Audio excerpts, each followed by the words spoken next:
শ্রোতা, ম্যাগাজিন অনুষ্ঠান জীবনের জন্য যারা শুনছেন FM 100.8 মেগাহার্জে, সবাইকে স্বাগত জানাই। শিক্ষার আলো জ্বলজ্বল করুক সকল মেয়ের জীবনে, এই প্রত্যাশায় শুরু করছি আজকের পর্ব। শিক্ষা প্রতিষ্ঠানে ছাত্রীদের শিক্ষা ও মর্যাদাবোধ উন্নয়ন। উপস্থাপনায় আছি রচয়িতা পাল। শ্রোতা বন্ধু, আজকে যাদের জন্মদিন সকলকে জানাই শুভেচ্ছা। ম্যাগাজিন অনুষ্ঠান প্রচারিত হচ্ছে শিশু ও নারী উন্নয়নে সামাজিক সচেতনতামূলক কার্যক্রমের আওতায় ইউনিসেফের সহযোগিতায় বাংলাদেশ বেতার কক্সবাজার থেকে। এই অনুষ্ঠান রেডিও সেটে এবং মোবাইল ফোনে শুনতে টিউন করুন FM 100.8 মেগাহার্জে। প্রিয় শ্রোতা, মাটির পথ ধরে ছুটে চলা পিঁপড়ার গন্ধ, খেলার বন্ধুদের হারিয়ে আর রোদে শুকানো কাঁচা রঙিন কাপড় ছেড়ে যে মেয়ে শিশুটির স্বপ্ন নিয়ে স্কুলে যেত, হঠাৎ কেন বন্ধ হচ্ছে তার শিক্ষার অধিকার? সে স্বপ্নের মাঝে অবিচার, অপরাধ, বিদ্বেষ ও নির্যাতনের ছায়া কিভাবে প্রবাহিত হতে পারে? শ্রোতা বন্ধু, আজকের আয়োজনমালায় শুনবেন সেই মেয়েদের না বলা স্বপ্নের কথা, কমিউনিটির মানুষের মতামত বা ভক্সপপ ও গল্প। ভক্সপপটি ধারণ করেছেন রোজিনা আক্তার রোজি। প্রিয় শ্রোতা, আমরা কি কখনো ভেবেছি শিক্ষার লক্ষ্য অর্জনে আমাদের দায়িত্ব ও কর্তব্য আজও কেন প্রশ্নবিদ্ধ? কন্যা শিশুর প্রতি যে কোনো ধরনের অসম্মানজনক আচরণ প্রতিরোধযোগ্য এবং সকল মানুষেরই সমান মর্যাদার অধিকার আছে। পরিবর্তনের শুরুটি যদি শিক্ষা প্রতিষ্ঠান থেকেই হয়, তবে সমতাভিত্তিক শিক্ষা ব্যবস্থা কিভাবে গড়ে তোলা যায় তা নিয়ে শুনব কমিউনিটির বিভিন্ন মানুষের মতামত বা ভক্সপপ। মাঠ প্রতিবেদক হিসেবে আমি রোজিনা আক্তার রোজি এসেছি কক্সবাজারের উখিয়া উপজেলার একটি স্কুলে। এখানে কথা বলবো শিক্ষকদের সাথে। শিক্ষক হিসেবে আমি মনে করি আমাদের ছাত্রছাত্রীর মধ্যে যে নারী ভূমিকা, সেই নারী ভূমিকায় গিয়ে নারীরা যাতে নারীর সমমর্যাদা সম্পূর্ণভাবে পায়, সম্মান যাতে তাদের অটুট থাকে, তারা যাতে সমান অধিকার পায়, তাহলে অনেক অনেক বেশি নারীরা এগিয়ে যাবে। নারী শিক্ষার পরিবেশ অবশ্যই প্রসার লাভ করবে যদি তাদেরকে অধিকারটা সম্পূর্ণভাবে দেওয়া হয়। আমি মনে করি এই ব্যাপারে অভিভাবকদের পাশাপাশি শিক্ষকদেরও ভূমিকা থাকতে হবে, তাহলে নারী শিক্ষার অগ্রগতিটা আমরা দেখতে পাবো। প্রিয় শিক্ষার্থীদের, আমরা গণিত, বিজ্ঞান এবং ICT বিষয় নিয়ে এদের বই কাটিয়ে ওঠার জন্য আমরা ক্লাসে প্রতিনিয়ত কাজ করি এবং তাদের কীভাবে এগুলোর উপর সফলতা অর্জন করতে পারে তাই এদেরকে দিক নির্দেশনা দিই এবং বারবার এগুলো অনুশীলন করতে বলি। শিক্ষক হিসেবে আমি সবারই উজ্জ্বল ভবিষ্যৎ কামনা করছি। আসলে আমাদের বাচ্চারা গণিত, ICT এবং বিজ্ঞানকে খুব কঠিন মনে করে, আসলে কঠিন না। একজন শিক্ষক হিসাবেও বলবো, যাদের এই বিষয় নিয়ে ভয়ভীত আছে, মানে তাদের এই ভয়টা কাটিয়ে দেওয়ার জন্য আমরা অনেকভাবে এদেরকে সহযোগিতা করতে পারি এবং নির্ভয়টা এদেরকে বোঝানোর চেষ্টা করবো। এটা কোনো বিষয় না, এটা বাংলা যেমন আমরা পড়তে পারি, এটাও চর্চা করতে করতে আমরা গণিতটাও বাংলার মতো করে ইজিভাবে নিতে পারবো। এটা অবশ্যই যত চর্চা করবে তত মজা পাওয়া যাবে। এইভাবেই আমরা শিক্ষক হিসেবে বাচ্চাদেরকে শেখানোর উৎসাহিত করি। একটি শিক্ষা প্রতিষ্ঠানের প্রধান হিসেবে আমি মনে করি শিক্ষা প্রতিষ্ঠানে শুধুমাত্র পড়াশোনাই নয়, সার্বিকভাবে বিশেষ করে নারী শিক্ষার্থীদের জন্য একটি সম্মানজনক পরিবেশ গড়ে তুলতে হবে, যেখানে নারী শিক্ষার্থীদের নিরাপত্তা, তাদের প্রতি যত্ন ও মর্যাদা প্রদর্শনের পরিবেশ থাকবে। সার্বিকভাবে যদি আমরা শিক্ষা প্রতিষ্ঠানে একটি নারী বান্ধব পরিবেশ গড়ে তুলতে পারি, তাহলে আমাদের সমাজে নারী শিক্ষা প্রসার আরও বৃদ্ধি পাবে বলে আমি মনে করি। শিক্ষা প্রতিষ্ঠান যখন একটি নারীদের জন্য যদি একটি নিরাপদ ও সম্মানজনক পরিবেশ সৃষ্টি হয়, তাহলে অভিভাবকবৃন্দ আমাদের শিশু, কন্যা বা নারীদেরকে লেখাপড়া করতে বেশি আগ্রহী হবে।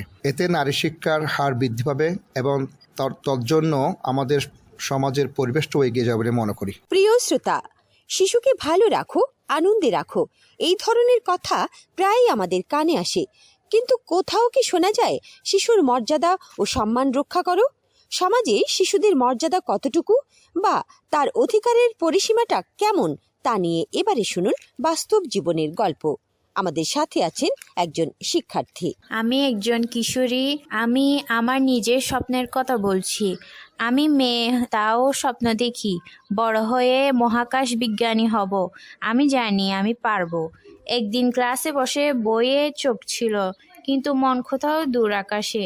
শিক্ষক যখন মহাকাশের কথা বললেন, চোখে যেন এক অদ্ভুত জ্বলন্ত আলো ফুটে উঠল। মহাকাশ, এই কথা শোনার পর আমার বিদ্যালয়ে বন্ধুরা, এমনকি পরিবারেও যেন বিপ্লবী আলোড়ন ঘটে গেল। মেয়েরা বড় হয়ে ডাক্তার, শিক্ষক বা নার্স হয়। মহাকাশ বিজ্ঞানী হওয়া মেয়েদের কাজ নয়, এটা পুরুষদের কাজ।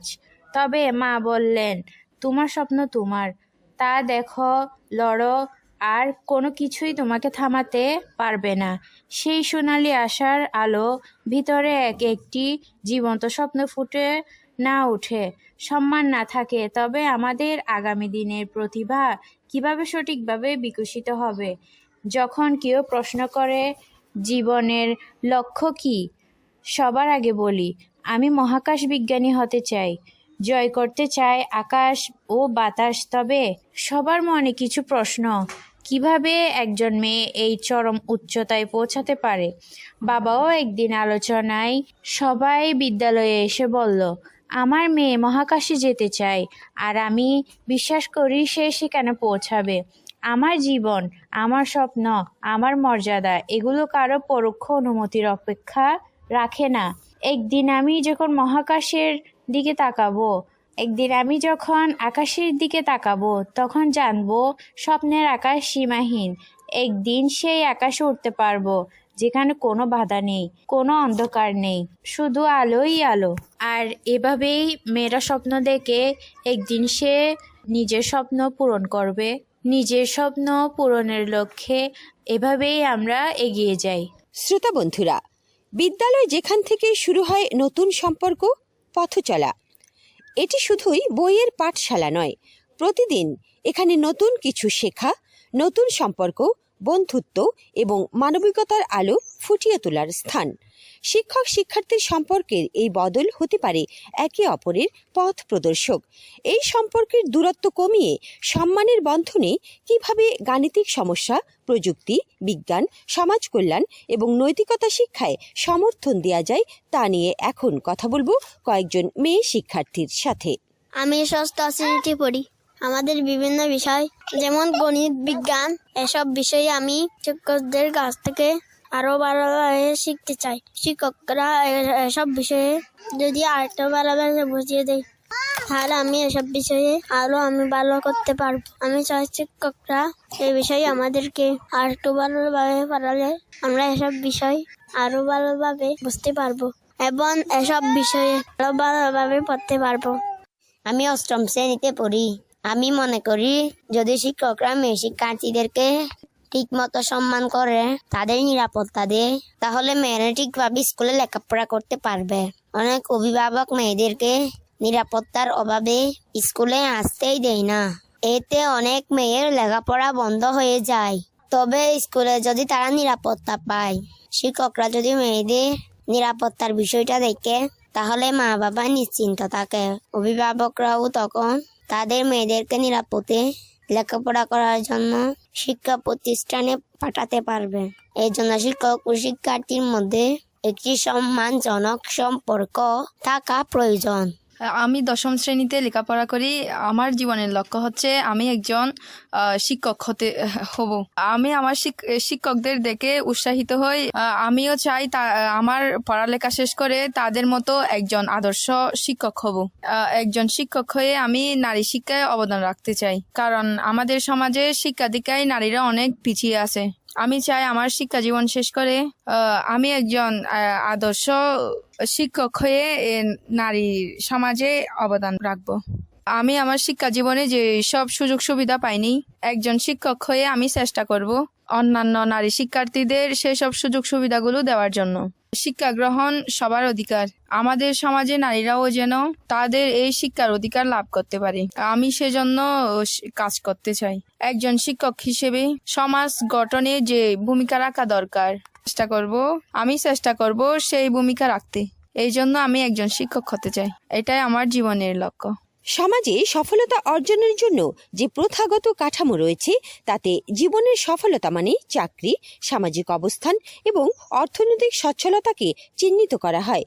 কিন্তু একজন শিশুর মূল্যায়ন যদি অভিভাবকেরা করেন, একটি সনদ বা পরীক্ষার নম্বরের ভিত্তিতে বা জীবনের সফলতা মাপতে চায়, তবে সেই সমাজের ভবিষ্যৎ কতটা সংকীর্ণ হয়ে উঠতে পারে সেই মতামত শুনব মা বাবার কাছে। ধন্যবাদ আপনাকে। আমি একজন অভিভাবক কিংবা পিতা হিসেবে বলতে চাই, আসলে দেশ এগিয়ে যাচ্ছে, ছেলে মেয়েদের সমান অধিকার আমরা সব ক্ষেত্রে দেখতে পাই।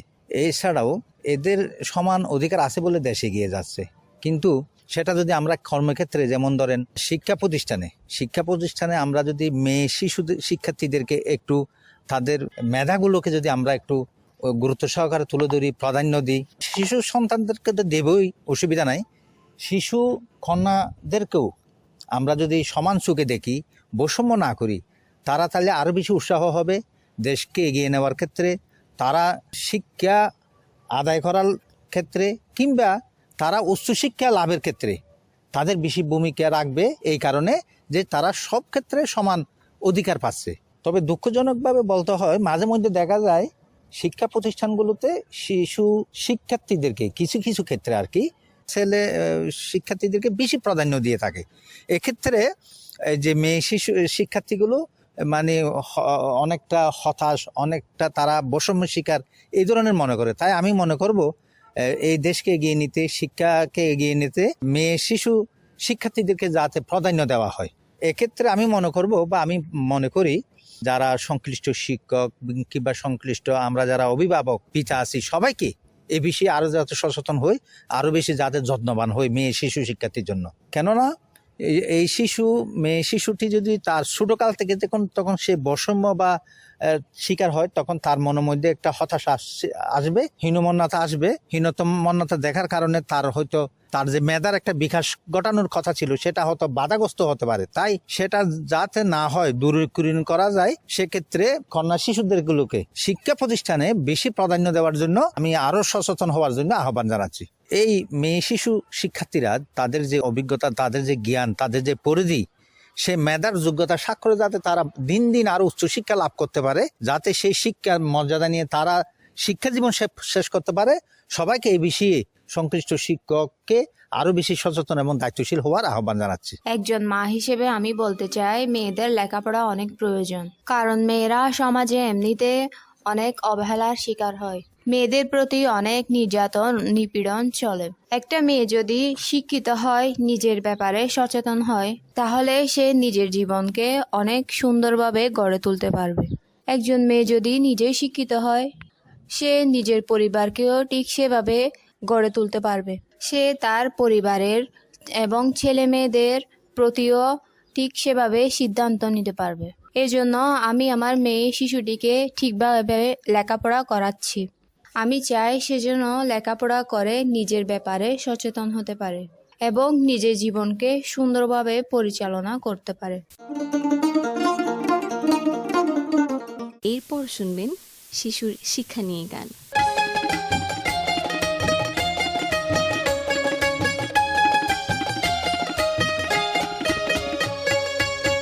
নেপোলিয়ন হইল দে ও ভাই, সুখ সমৃদ্ধির সংসার সাজায়।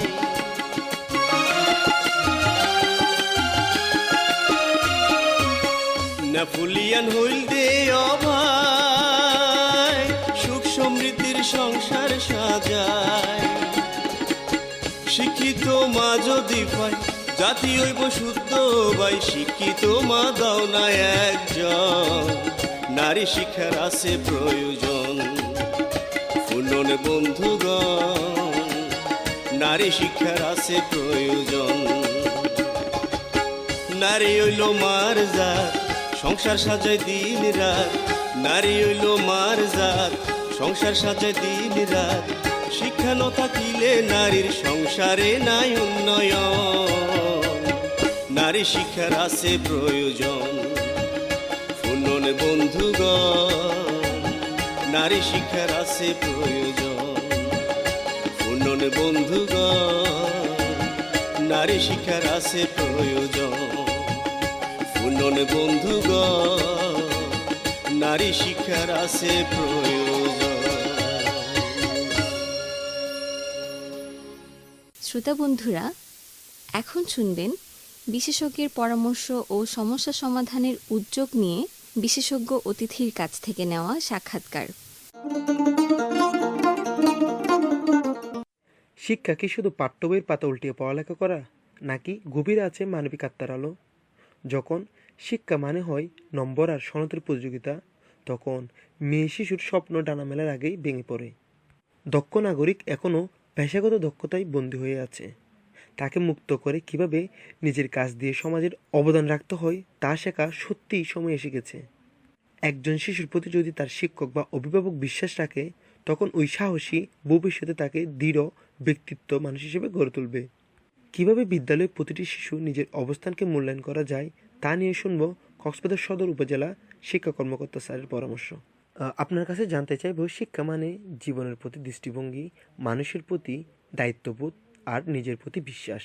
তবে আমরা এমন এক শিক্ষা পদ্ধতি কিভাবে নিশ্চিত করতে পারি যা শুধু জীবিকা নয়, জীবনের মান তৈরি করবে, যেখানে প্রতিটি শিশু আত্মবিশ্বাসের সঙ্গে বলবে, আমি এই সমাজের গর্বিত সদস্য, আমি মানুষ হতে পেরেছি।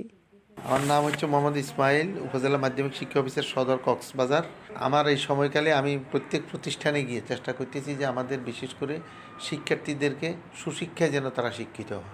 আগের মতো সে গদ্দারি শিক্ষা, কারণ যদি একটা ছেলে বা মেয়ে সুশিক্ষিত না হয়, বিশেষ করে আমরা একজন সাদা মনের শিক্ষার্থী চাই, এবং A+ পেলে হবে না, সে আদর্শ ডাক্তার হইতে হবে, আদর্শ একজন ভালো নাগরিক হইতে হবে। আমরা চাই একজন সুশীল নাগরিক হিসেবে তৈরির জন্য তার ছোট্ট অবস্থা থেকে, একবারে ছোট অবস্থা থেকে সে মানুষের প্রতি যেন দায়িত্ববোধ থাকে তার।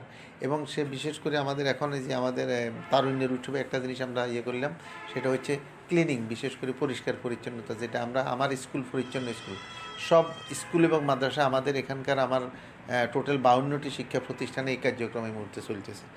তো এরই ধারাবাহিকতা আমি বলবো যে আমাদের ছোট্ট শিশু অবস্থা থেকে যদি একটা বাচ্চা তার পরিষ্কার পরিচ্ছন্নতার প্রতি যে একটু সজাগ থাকে, যে আমরা চিপসের প্যাকেট ওখানে ফেলবো না। আমরা দেখবেন যে রাস্তাঘাটে সব জায়গায় এই সমস্ত বর্জ্য ফেলের ফলে এখন আমাদের ড্রেনগুলা পানি যাচ্ছে না, সব জায়গায় জলাবদ্ধতা থেকে শুরু করে সব রকম খারাপ, যে আমাদের এই যে পরিবেশ দূষণ, বিশেষ করে আমাদের কক্সবাজার অঞ্চলে আমরা দেখি যে সমুদ্র আছে, সৈকতে, এখানেও ম্যাক্সিমাম বর্জ্য ফেলে। এত কিছু করার ফলে আগামীতে আমাদের 3 তারিখে পরিবেশ অধিদপ্তর অলরেডি একটা এই যে বর্জ্য যেন সঠিকভাবে পরিষ্কার করতে হয়, এই জন্য একটা প্রোগ্রাম আছে অলরেডি, পরিবেশ অধিদপ্তর নিয়েছে, আমাদের স্কুল এবং মাদ্রাসাগুলো এখানে সম্পৃক্ত থাকবে।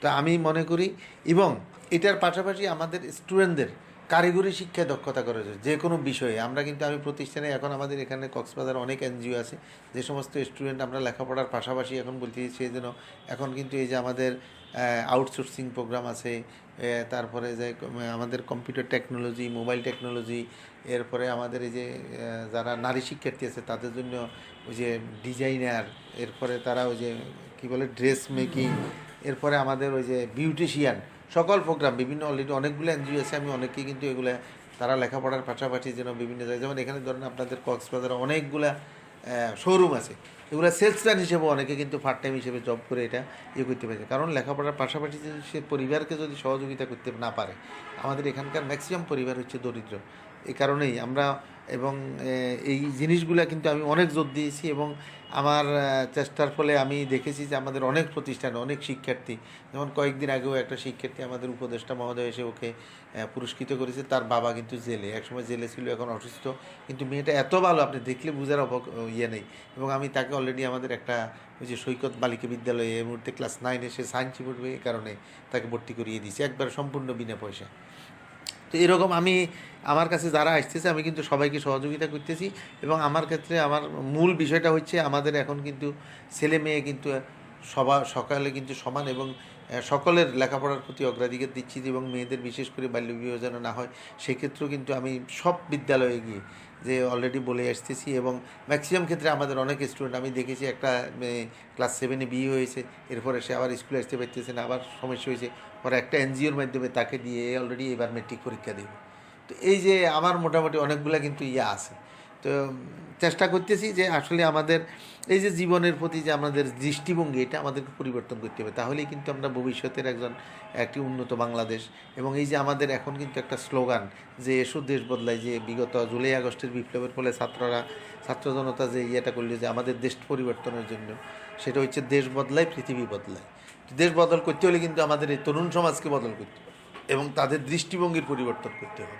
তো এই সকল দৃষ্টিভঙ্গির পরিবর্তনের জন্য তাদেরকে কিন্তু জিনিসগুলো আমাদেরকে ধরিয়ে দিতে হবে, নাহলে কিন্তু তারা মোটিভেট করতে হবে। এই মোটিভেট করার জন্যই কিন্তু আমাদের বিশেষ করে আমি আমার পক্ষ থেকে আমি চেষ্টা করি প্রতিদিন অন্তত একটি প্রতিষ্ঠান হইলেও গিয়ে এই বিষয়গুলো করার জন্য, অথবা মোবাইলেও বলি, এবং আমাদের স্যারদেরকে বলা আছে তারা যেন অ্যাসেম্বলিতে এই মেসেজগুলো যেন আমাদের স্টুডেন্টদের দেয়।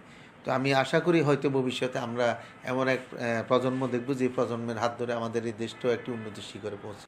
আমাদের শিক্ষা ব্যবস্থায় পড়াশোনা হবে এক আলোকিত পরিবেশ, যেখানে আনন্দের সঙ্গে শিখবে এবং গড়ে উঠবে একটি দক্ষ, মানবিক ও মর্যাদাবান প্রজন্ম। শিক্ষকের ভূমিকা হবে পথপ্রদর্শকের। আমাদের কন্যা শিশুদের জন্য কী ধরনের পরিবেশ বা ভবিষ্যৎ আমরা তৈরি করছি?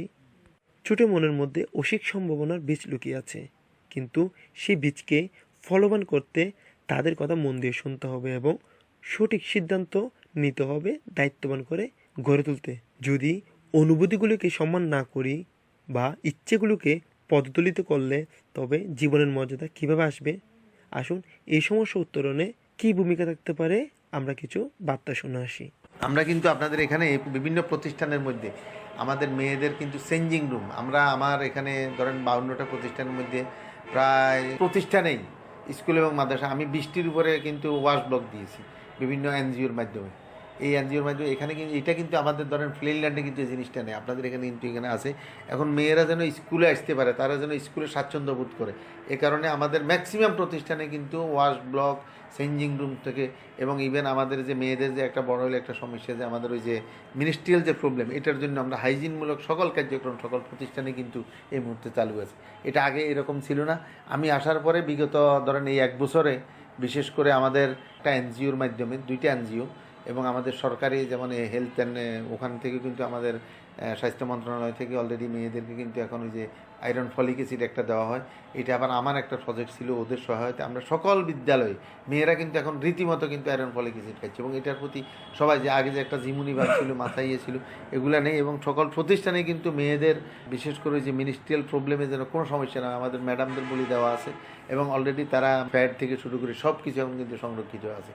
এবং কিছু প্রতিষ্ঠানে নাই, ধরেন আমাদের ওই যে বললাম না 52টার মধ্যে প্রায় 30টি প্রতিষ্ঠানে কিন্তু আমাদের এই ইয়েটা আছে, মেয়েদের চেঞ্জিং রুম থেকে ওয়াশ ব্লক থেকে এই সুবিধাটা কিন্তু আছে। বাকিগুলো কিন্তু আস্তে আস্তে আছে, হয়তো অত বেশি কি বলে যে অবকাঠামোগত দিক থেকে ওরকম নাই, কিন্তু এমনিতে আছে সকল প্রতিষ্ঠানে। এটা কিন্তু আমি কিন্তু আসার পরে কিন্তু বাচ্চাদের বিশেষ করে আমাদের কন্যা শিশুদের কথা চিন্তা করে এটা কিন্তু আমরা অনেক কিছু করেছি। তো আগামীতে আপনাদের যেহেতু এখানে অনেক এনজিও আছে, আমরা ইনশাল্লাহ সকল প্রতিষ্ঠানে যেন এটা চালু করতে পারি। প্রিয় শ্রোতা, শিক্ষা ও জীবনের লক্ষ্য কি? শিক্ষা প্রতিষ্ঠান কি শিক্ষার্থীদের কাছে শুধু নম্বর আর সনদ অর্জনের জায়গা, নাকি শিশুর মন, অনুভূতি, স্বপ্ন বিকাশের চারণভূমিও? শিশুর পাঠ পদ্ধতিতে মর্যাদা ও আত্মসম্মানের সাথে জীবন ও জীবিকার শিক্ষা কিভাবে নিশ্চিত হচ্ছে তা নিয়ে শুনব শিক্ষা সংক্রান্ত মিডিয়া প্রতিবেদনের বিশ্লেষণ।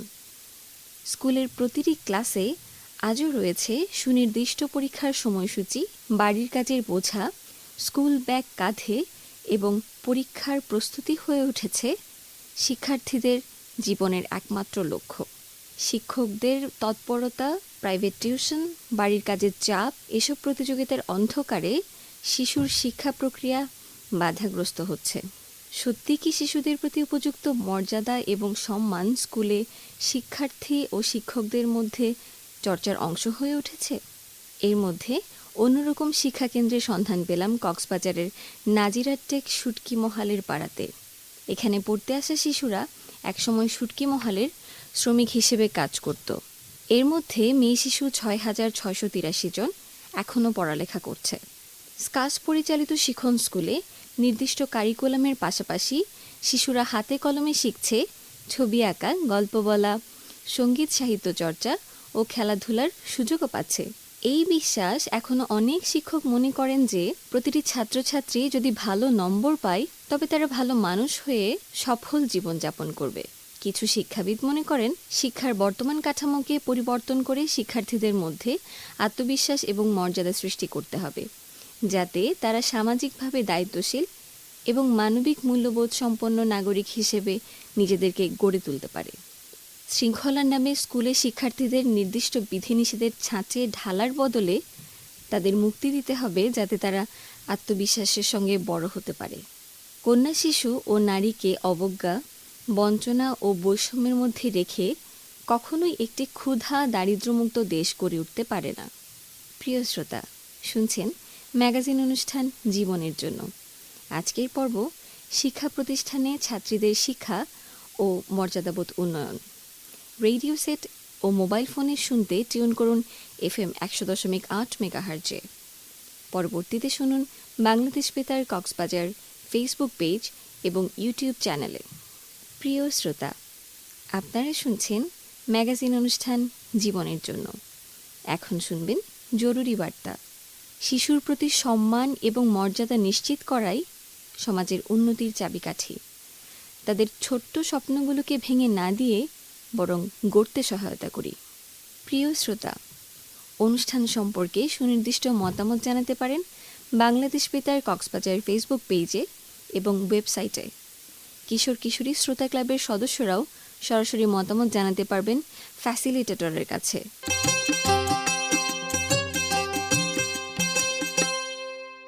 প্রিয় শ্রোতা, সকলের সুস্থতা কামনা করে আজকের মতো এখানেই শেষ করছি ম্যাগাজিন অনুষ্ঠান জীবনের জন্য।